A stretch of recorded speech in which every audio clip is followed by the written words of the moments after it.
ഒരു ചെറിയ സംശയം ശ്രീജിത്ത് ഒറ്റ കാര്യം ചോദിച്ചോട്ടെ.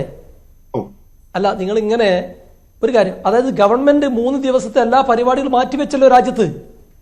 അപ്പൊ അത് പ്രധാനമന്ത്രിക്ക് ബാധകല്ലേ?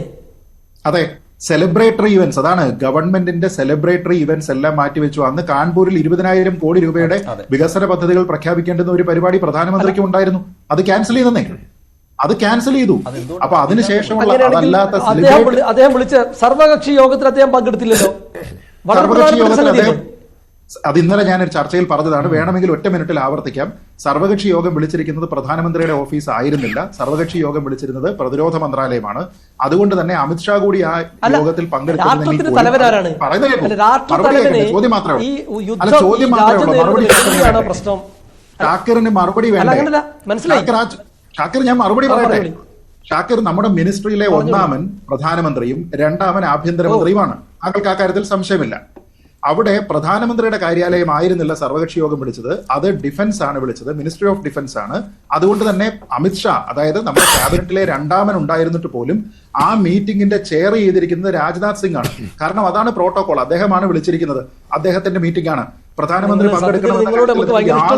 നിർബന്ധവുമില്ല. ഭയങ്കര ഇഷ്ടമാണ്. പക്ഷെ നിങ്ങൾ പറയുന്നത് ആളുകൾ കേൾക്കുന്നുണ്ടല്ലോ, രാജ്യം ഒരു വലിയ പ്രധാനമന്ത്രി ആ കാരണമായി സൗദിയിൽ നിന്ന് സന്ദർശനം വെട്ടിച്ചുരുക്കി വന്നിട്ട് ഈ യുദ്ധവുമായി ബന്ധപ്പെട്ട കാര്യങ്ങളിൽ പങ്കെടുക്കാതെ ബീഹാറിൽ NDA മുന്നണി ശക്തിപ്പെടുത്താൻ പോയതല്ലേ?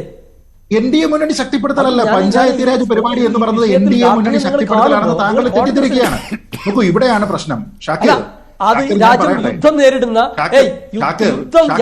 ചോദിച്ചിട്ട് ഞാൻ മറുപടി പറയുമ്പോൾ ഷാക്കിർ സംസാരിക്കുന്നത് ശരിയായ മറുപടിയല്ല. ഈ പരിപാടി നടത്തുന്നത് ഷാക്കിർ, സംശയം ക്ലിയർ ചെയ്ത് തന്നാ മതി. ഷാക്കിർ ഇവിടെ വിഴിഞ്ഞത്ത് വന്നേ, വിഴിഞ്ഞത്ത് അദാനി പോർട്ടിന്റെ സമർപ്പണത്തിന് വേണ്ടിട്ട് വന്നു. അന്ന് ഇവിടെ എല്ലാവരും ആൾക്കാരും ഉണ്ടായിരുന്നു. നിങ്ങളുടെ പാർട്ടിയിൽ നിന്നുള്ള ആൾക്കാർക്കും ക്ഷണം ഉണ്ടായിരുന്നു അല്ലേ? ആൾക്കാരെല്ലാവരും ഇവിടെ പിന്നെ ഈ പ്രശ്നം പറഞ്ഞ് ലീഗുകാർ മാറുന്നു. ഇല്ല, ഏപ്രിൽ 22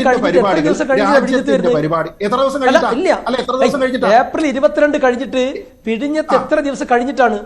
എത്ര ദിവസം കഴിഞ്ഞിട്ടായിരുന്നു ഇവിടെ? 3 ദിവസമാണ് രാജ്യത്ത് ദുഃഖാചരണം പറഞ്ഞിരുന്നത്. 3 ദിവസം കാൺപൂരിൽ പോയില്ലെന്ന്. ഷാക്കിർ, ഞാൻ പറഞ്ഞ ഫീഡ് അങ്ങോട്ട് കേൾക്കുന്നില്ലേ? കാൺപൂരിൽ 20,000 കോടി രൂപയുടെ കാശ്മീരിൽ പോയില്ല. സെലിബ്രേറ്ററി ഇവന്റും പ്രഖ്യാപിക്കുന്ന ചടങ്ങ് പ്രധാനമന്ത്രി ക്യാൻസൽ ചെയ്തു. നിങ്ങൾ ഇങ്ങനെ പഠിക്കുന്ന പോലെയുള്ള ആള് ഞാൻ സംസാരിക്കുമ്പോൾ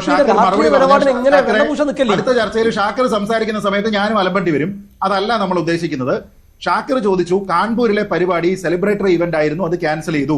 പുതിയ പദ്ധതികൾ പ്രഖ്യാപിക്കുന്ന ചടങ്ങുകളായിരുന്നു, ക്യാൻസൽ ചെയ്തു.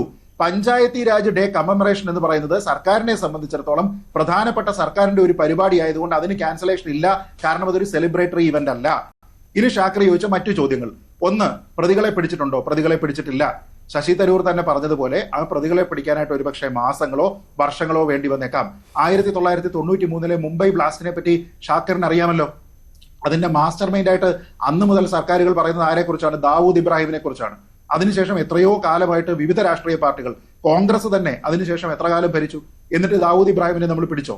ശിവരാജ് പാട്ടീലിന്റെ രാജിയെ പറ്റി താങ്കൾ പറഞ്ഞു, നന്നായി താങ്കൾ അത് പറഞ്ഞത്. എന്തുകൊണ്ടായിരുന്നു ശിവരാജ് പാട്ടീൽ രാജിവെച്ചതെന്ന് താങ്കൾക്ക് ഓർമ്മയുണ്ടോ?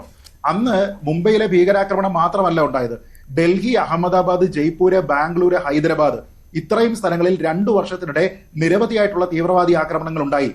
അതിനുശേഷം അദ്ദേഹത്തിന്റെ ഇൻകോമ്പീറ്റൻസി അവിടെ തെളിഞ്ഞിരിക്കുന്ന സമയത്ത് അദ്ദേഹം അന്ന് എന്താ ചെയ്തെന്ന് ഓർമ്മയുണ്ടോ? ഈ മുംബൈ ഭീകരാക്രമണം നടന്നതിന് ശേഷം മാധ്യമങ്ങളെ അന്നത്തെ ദിവസം കാണുന്ന സമയത്ത് ഏതാനും ചുരുങ്ങിയ സമയത്തിൽ 2-3 മണിക്കൂറിനകം 4-5 തവണ അദ്ദേഹം കുപ്പായം മാറ്റി. അപ്പൊ അതൊരു ഇൻകോമ്പീറ്റൻസിന്റെ ഒരു പെർസെപ്ഷൻ എന്ന രീതിയിലത്തേക്കാണ് ആൾക്കാരിലേക്ക് പോയിരിക്കുന്നത്. ഈ മനുഷ്യൻ ഇപ്പൊ ഇമേജ് ഉണ്ടാക്കുന്നതിന് വേണ്ടിയിട്ടാണോ നടക്കുന്നത് എന്ന് പറഞ്ഞ് മാധ്യമങ്ങളിലും പ്രതിപക്ഷത്തിന്റെയും എല്ലാ ആൾക്കാരുടെയും ഭാഗത്ത് നിന്ന് അതിശക്തമായിട്ടുള്ള പ്രതികരണം ഉണ്ടായപ്പോഴാണ് ഈ ഇൻസിഡന്റ് കഴിഞ്ഞ് 4 ദിവസം കഴിഞ്ഞപ്പോഴത്തേക്ക് രാജിവെച്ചുന്നേ. എന്നാൽ പിന്നെ ആ 4 ദിവസം കഴിയുമ്പോഴല്ലോ രാജിവെക്കണ്ടേ? ഇതിന്റെ ഒരു സംഭവം ഒന്ന് കുറച്ചൊന്ന് നോക്കിയതിന് ശേഷമല്ലേ വെക്കേണ്ടത്? ആ പകരം വേറൊരാളിനെ കൊണ്ടുവരിക എന്ന് പറയുമ്പോൾ അതിനൊരു കണ്ടിന്യൂറ്റി വേണ്ടേ? അതിന് പോലും ചെയ്യാതെ കോൺഗ്രസിന് ശിവരാജ് പാട്ടീലിനോട് രാജിവെക്കാൻ പറയേണ്ടി വന്നതിന്റെ കാരണം അദ്ദേഹത്തിന്റെ ആ സമയത്തെ പെരുമാറ്റമാണ്. ഇവിടെ അങ്ങനത്തെ പെരുമാറ്റമില്ല. അവിടെയാണ് ഇപ്പോഴത്തെ വിദേശകാര്യമന്ത്രി at the start of the event ഞങ്ങൾ പാകിസ്ഥാനെ വാൺ ചെയ്തു എന്ന് എല്ലാവർക്കും അറിയാവുന്ന ഒരു കാര്യം പറയുമ്പോൾ കോൺഗ്രസിന്റെ ഈ പറയുന്ന എന്തുകൊണ്ട് അദ്ദേഹത്തെ ക്ഷണിച്ചില്ല എന്ന് ചോദിക്കുന്ന ആള് തന്നെ പറയുന്നത് പാകിസ്ഥാന് രഹസ്യ വിവരം നമ്മൾ ലീക്ക് ചെയ്തു.